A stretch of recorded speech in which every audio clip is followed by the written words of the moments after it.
বিসমিল্লাহির রহমানির রহিম। বিজ্ঞান ষষ্ঠ শ্রেণী অনুশীলন বই অনলাইন ক্লাসে তোমাদেরকে স্বাগতম। বাংলাদেশ সায়েন্স এডুকেশন ইউটিউব চ্যানেলের পক্ষ থেকে আজকে আমরা ৭৮ পৃষ্ঠার সমাধান করব। চলো আমরা ৭৮ পৃষ্ঠায় চলে যাই। সূচিপত্রটি দেখে এখানে দেখো, আমাদের যারা প্রতিবেশী এই অধ্যায়ের ৭৮ পৃষ্ঠার সমাধান দিব। চলো আমরা সমাধানে চলে যাই। যেসব জীবের বৈশিষ্ট্য লিখবো, খাদ্যাভ্যাস লিখবো, সেগুলো একটু দেখে নিই। বাসস্থান লিখবো, এই যে পাখি বিভিন্ন রকম দেখো, তারপর দেখো একজোড়া টিয়া পাখি, তারপর দেখো হাঁস, এখানে হচ্ছে এই যে মহিষ, এটা হচ্ছে মহিষ কিন্তু গরুর থেকে অনেক বড় হয়। এই যে মুরগির বৈশিষ্ট্য লিখবো। এই যে ছাগল, তারপর দেখো এই যে ভেড়ার বৈশিষ্ট্য লিখবো। তারপর শিয়াল, এই যে দেখো শিয়ালের বৈশিষ্ট্য লিখবো। চলো এখন আমরা সমাধান লিখি। যেহেতু আমরা ৭৮ পৃষ্ঠায় চলে আসছি, তো দেখো আমরা একটু পড়ে নিই। সব দলের কাজের দেখার পরে অনেকগুলো তালিকা তো পাওয়া গেল। এখন এই বড় তালিকায় তোমার সবচেয়ে প্রিয় জীব কোনটি? তুমি কি এই জীব সম্পর্কে আরো বিস্তারিত জানতে চাও? ক্লাসের সবাই যদি আলাদা আলাদা জীব বেছে নাও, তাহলে তাদের সম্পর্কে আরো বিস্তারিত তথ্য খোঁজ নিয়ে আসো, তাহলে কি দারুণ ব্যাপার ঘটবে ভাবো তো। তোমাদের অঞ্চলের বেশিরভাগ জীব সম্পর্কে তাহলে জানা হয়ে যাবে। এখন দেখো, শিক্ষকের সহায়তায় কে কোনো জীব সম্পর্কে তথ্য সংগ্রহ করবে, এই বিষয়ে সিদ্ধান্ত নিয়ে নাও। এখন দেখো, এখন তোমাদের বন্ধুদের সাথে আলাপ করে দেখো, কোনো জীব সম্পর্কে জানতে হলে তার কোনো তথ্য সবচেয়ে বেশি কাজে লাগবে। কি ধরনের তথ্য তোমরা পর্যবেক্ষণ করে খুঁজে বের করতে পারবে? যেমন কোনো জীবের খাদ্যাভ্যাস তার একটি বৈশিষ্ট্য হতে পারে। আর কি কি বৈশিষ্ট্য তোমরা দেখবে? সবাই আলোচনা করে একটা তালিকা তৈরি করো। এখানে মূলত তালিকা তৈরি করতে হবে। এই যে এখানে তালিকার কথা বলা হয়েছে, জীব সম্পর্কে বৈশিষ্ট্য লিখতে হবে, খাদ্যাভ্যাস লিখতে হবে এবং বাসস্থান লিখতে হবে। এখন দেখো, এবার ৫ বা ৭ দিন সময় নাও তোমাদের বেছে নেওয়া জীব সম্পর্কে তথ্য সংগ্রহ করার জন্য। এখন দেখো, তো ১ সপ্তাহে তোমরা বিভিন্ন জীব বা প্রাণী সম্পর্কে, যেহেতু খাদ্য অভ্যাসের কথা বলা হয়েছে, এই দেখো যেহেতু খাদ্য অভ্যাসের কথা বলা হয়েছে, তাহলে আমাদের এখানে প্রাণীর নাম উল্লেখ করতে হবে। তো আমরা জীবের নাম গরু। এখানে দেখো আমরা গরু এবং মহিষের বৈশিষ্ট্য লিখে দিয়েছি একসাথে। তোমাদের সৃজনশীল উত্তরের জন্য তোমাদের ভালো যাতে অভিজ্ঞতা হয়। এখানে দেখো, গরু এবং মহিষের এই দেখো, কপালের দুই পাশে চোখ, চোয়াল সহ নিচে বড় দাঁত, চাপার দাঁত আছে, মুখের উপর নাক, ঘন পশম, লম্বা কান। তারপর দেখো লম্বা লেজ, ৪টি পা, বড় পাকস্থলী, আলাদা বড় ভুঁড়ি আছে ভিতরে পেটের মধ্যে। তারপর দেখো লম্বা পেঁচানো শিং ও খুরা, ৩ থেকে ৬ ফুট উচ্চতা হয় এবং ৪ ফুট থেকে ৮ ফুট লম্বা হয়। এটা হচ্ছে গরু এবং মহিষের ক্ষেত্রে। এটা হচ্ছে মূল বৈশিষ্ট্য। এখন আমরা চলো প্রধান খাদ্য দেখে নিই। প্রধান খাদ্য হচ্ছে দেখো, প্রধান খাদ্য হচ্ছে ঘাস এবং খড়। তবে এখন বর্তমানে বাজারে কিনতে পাওয়া যায় গোখাদ্য কিনতে পাওয়া যায়। এখন দেখো আমরা যেটা বাসস্থান, গোয়ালঘর। দেখো মহিষ এবং গরুর বাসস্থান হচ্ছে গোয়ালঘর। তো জাবর কাটে কি, এটা আগে তোমাদের বুঝতে হবে। এটা সবচেয়ে ইম্পর্টেন্ট। এই জাবর কাটা একটি বৈশিষ্ট্য, মূল বৈশিষ্ট্য। তো জাবর কাটা বুঝে নাও। পেট থেকে ঘাস মুখে এনে পুনরায় ভালো করে চিবিয়ে নেয়, দুধ দেয়। তো এই দুটা হচ্ছে প্রধান বৈশিষ্ট্য। তো দেখবা যে রাত্রে গরু এবং মহিষ পেট থেকে খাবার আবার ঢেক দিয়ে বের করে আবার ভালো করে চিবিয়ে নেয়।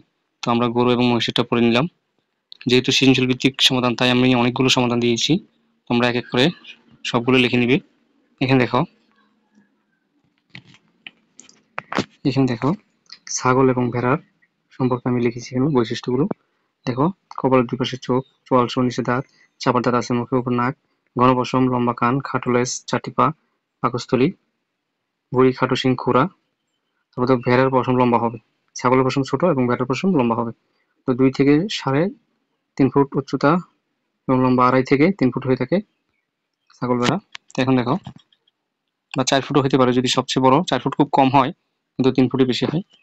তো এখন প্রধান ঘাস হচ্ছে ভেড়া এবং ছাগল। প্রধান খাদ্য হচ্ছে ঘাস এবং খড়। এখন দেখো গোয়াল ঘর, ভেড়া এবং ছাগলকে গোয়াল করে রাখা হয়। এরপর দেখো এখানে ছাগলের দুধ দেয়, জাবর কাটে, এটা হচ্ছে প্রধান বৈশিষ্ট্য। এখন আমি পাখি সম্পর্কে বলবো। পাখি দেখো, এখানে পাখি সম্পর্কে বলবো। পাখি ঠোঁট ও 2টা পা আছে, 2টা পাখা আছে ও পালক আছে। পাখি বিভিন্ন আকারের হয়ে থাকে, ছোট বড়। এখন এখন দেখো পাখির খাদ্য কি হতে পারে।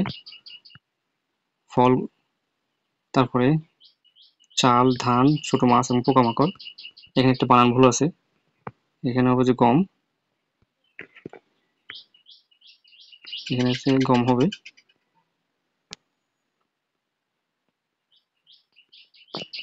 এখন দেখো, এখন তো পাখি কোথায় থাকে সেটা আমরা বলতে হবে এখানে। পাখি গাছে থাকে, ঝোপঝাড় এবং বন জঙ্গলে বাসা করে থাকে, এটা হচ্ছে পাখির বাসস্থান। এখন দেখো পাখির বৈশিষ্ট্য কি হতে পারে। পাখির বৈশিষ্ট্য, প্রধান বৈশিষ্ট্য হচ্ছে পাখি উঠতে পারে। তো এখন উড়ে কি করে দেখো, উড়ে এক দেশ থেকে অন্য দেশে যেতে পারে পাখি, এই একটা ভালো বৈশিষ্ট্য। এখানে দেখো হাঁস সম্পর্কে বলা হয়েছে, ঠোঁট লম্বা চ্যাপ্টা, 2টা পা, 2টা পাখা, পায়ের আঙুলগুলো একসাথে লাগানো। তোমরা হাঁস দেখলে দেখবা যে পায়ের আঙুলগুলো একসাথে লাগানো। উচ্চতা 1 থেকে 2 ফুট লম্বা হয়। হ্যাঁ, উচ্চতা, তারপরে এখানে 1 থেকে 1.5 ফুট উচ্চতা হয়, লম্বা হয়। এটা এখান থেকে দেখো, এই যে এখান থেকে ধরে এতটুকু পর্যন্ত 1 থেকে 2 ফুট লম্বা এবং 1 থেকে 1.5 ফুট উচ্চতা হয়। এখন দেখো হাঁসের খাবার হচ্ছে, হাঁসের খাবার ভাত, কুড়া, মাছ, গম এবং পোকামাকড়। ছোট মাছ দিলে হাঁস খেয়ে ফেলে। এবং সাধারণ খামার করে হাঁস রাখা যায়। হাঁসের প্রধান বৈশিষ্ট্য হচ্ছে, এই যে এই পাশে ডান পাশে লিখেছি, হাঁসের প্রধান ডিম পারে। তারপর দেখো পানি, পানিতে বেশি থাকতে পছন্দ করে, পানিতে সাঁতার কাটে, পানি থেকে মাছ পোকামাকড় খুঁজে খায়। এখন আমরা মুরগি সম্পর্কে বলবো। এখন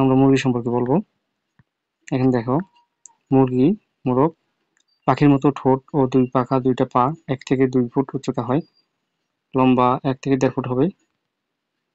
বড় মুরগি 2 ফুট হতে পারে লম্বা। এখন দেখো ভাত, কুড়া, মাছ যেগুলো খায় আর কি, ভাত, কুড়া, মাছ এবং গম পোকামাকড় খেয়ে থাকে মুরগি। এবং এখন মুরগির জন্য খাদ্য কিনে দোকানে পাওয়া যায়, ওগুলো খায়। তো সাধারণত খামার করে রাখা যায় বাসস্থান।